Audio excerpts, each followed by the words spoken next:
So the federal government is about to announce new rules cracking down on money laundering through the purchase of real estate. I'm Jack Gately from Jack Gately Real Estate, the online real estate academy.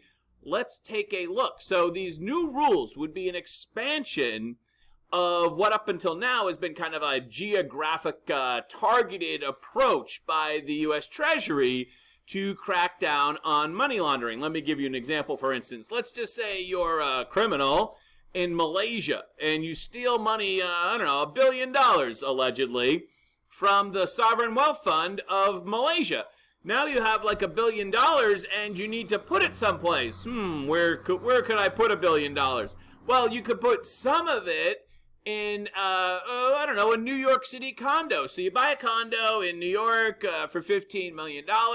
You sit on it for a year or two, and then you sell it, and all of a sudden you've laundered it, and now it's clean. Get it?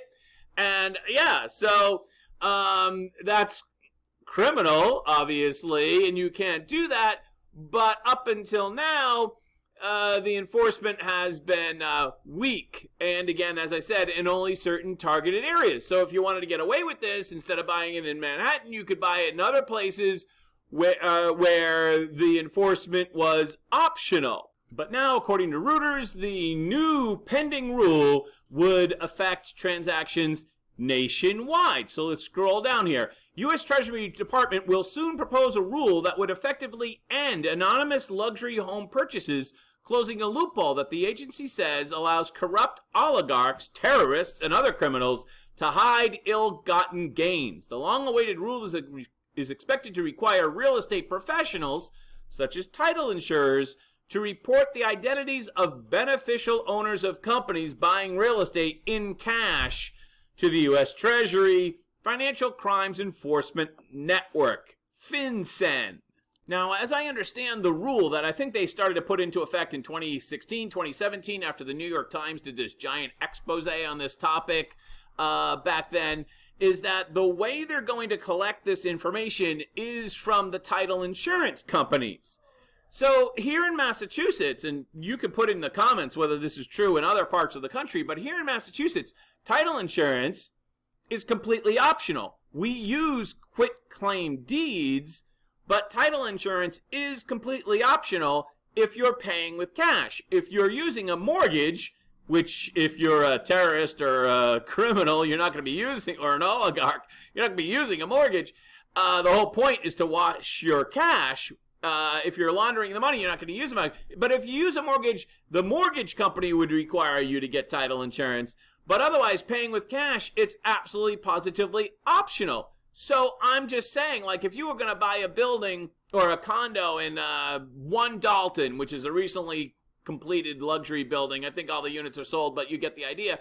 If you were going to buy One Dalton, a condo there, I think there might be one left, and you're buying it in cash, and it's a brand new construction building, you don't have to buy title insurance. And that sounds like, to me, like a complete loophole, and you could then still wash the money because title insurance is completely optional when you buy with cash. Back to Reuters. Is that how you say it, Reuters? Whatever. FinCEN is slated to propose the rule sometimes later this month, according to its regulatory agenda, though that time frame could slip, said two people briefed on the developments. Anti-corruption advocates and lawmakers have been pushing for the rule, which would replace the current patchwork reporting system, as I said, like various geographies across the country, but not everywhere. Criminals have for decades anonymously hidden ill-gotten gains, said Treasury Secretary Janet Yellen in March. As much as $2.3 billion was laundered through the U.S. During a 5-year period. And I think one of the other things that's kind of pushing this is the whole Ukrainian thing. The federal government wants to make sure that no Russian oligarchs are washing their money through real estate in the United States. The Brookings Institute looked in. They did some research to see if this geographic approach made any difference, and bottom line, they said it didn't make any difference. Again, we found nothing conclusive. In fact, we found no change at all in the percentage of total price volume from corporate all-cash purchases in the geographically targeted areas. Finally, we failed to find any evidence that the geographical target areas led to any net change in suspicious behavior, as measured by suspicious activity reports filed by banks. In other words, the rule didn't work, or it's not as big as a problem as some politicians might want you to think. Complicating the regulatory environment here is this other rule that Congress wants the federal government to adopt, and this would ban all anonymous shell companies. This is from December 2020, Reuters. The U.S. Senate on Friday passed a bill overhauling money laundering rules, anti-money laundering rules, and banning anonymous shell companies, a victory for law enforcement and rights groups that have long sought the changes.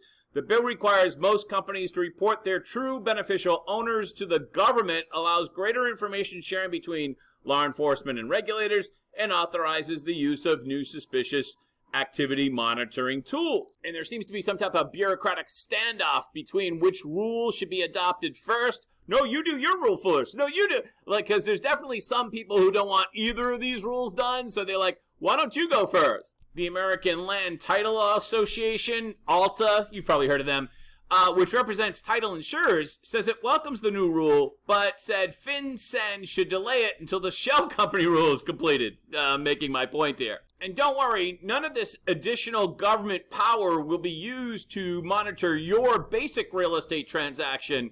No, of course not. In the meantime, we'll keep you posted. I'm Jack from Jack 8 Real Estate and the Online Real Estate Academy. Have a great day.